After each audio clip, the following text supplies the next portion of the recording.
The end is coming. Why are people worried about another Great Depression? The economic fallout from the pandemic has left a lot of people worried about the possibility of a global economic collapse, similar to the Great Depression. It's not hard to see why.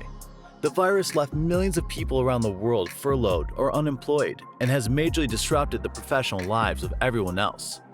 Today, we'll be looking into whether the world is headed for economic collapse. Good times. Welcome back to Coach Stack, your secret weapon for improving yourself through business, investing, and personal growth. Be sure to hit that subscribe button and notification bell so you don't miss out on our video releases. Alright, let's get started.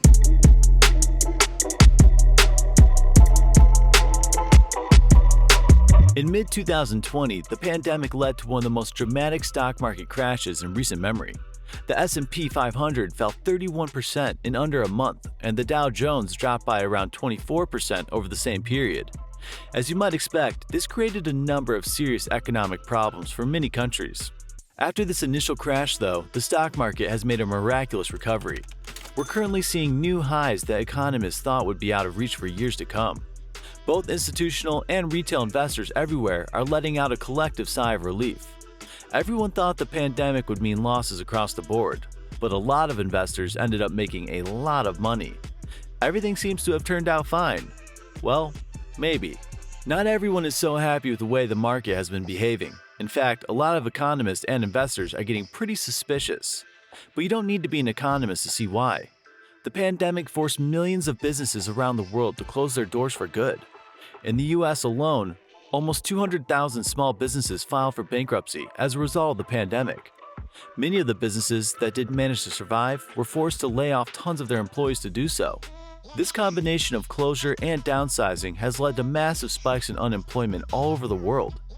In the US, for example, unemployment hit a new record high of 14.7% in April 2020.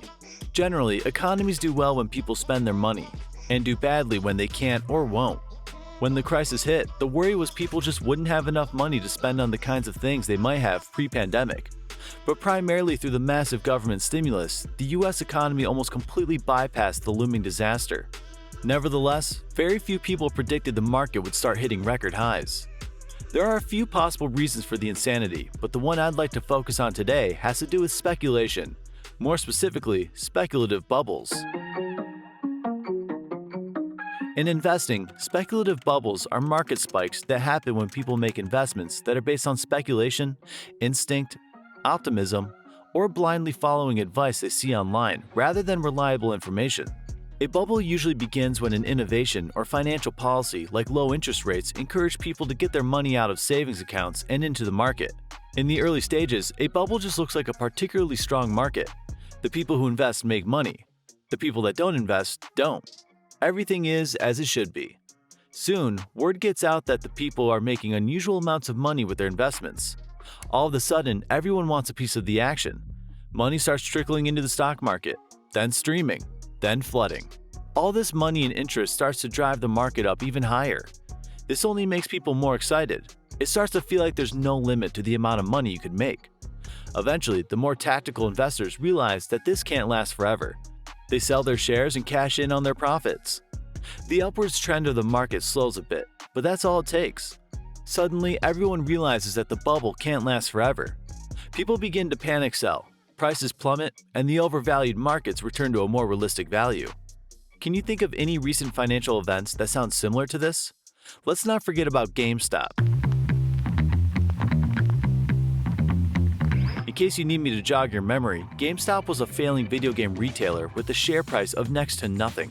Retail investors and Redditors turned it into a failing video game retailer with a share value of $347, just because they wanted to.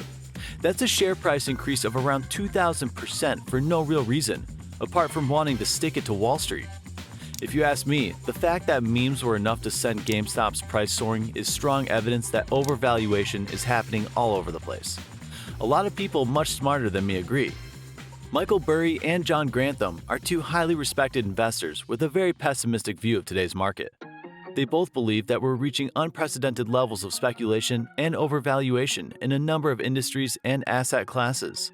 In interviews, Grantham loves to point out that the housing market recently passed the level seen at the peak of the housing bubble in 2006.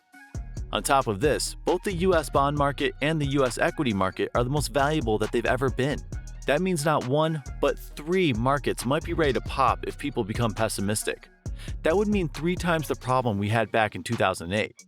On top of this, both have pointed to the Buffett indicator as evidence of widespread overvaluation. The Buffett indicator, named after Warren Buffett, is the ratio of total US stock valuation to GDP. When the ratio is close to the historical trend line, the market is fairly valued. If you look at the chart, you'll see that the market is currently the most overvalued it's been in the past 70 years. You'll also see that the last time the market was even close to this overvalued was right before the internet bubble of the late 90s. Not everyone is feeling pessimistic though. Another respected investor, Ray Dalio, has remained an outspoken optimist throughout the latest market spike. In his view, the people crying market crash are value investors who don't understand that speculation has a place in today's market. So, where does that leave us? Is another market crash inevitable?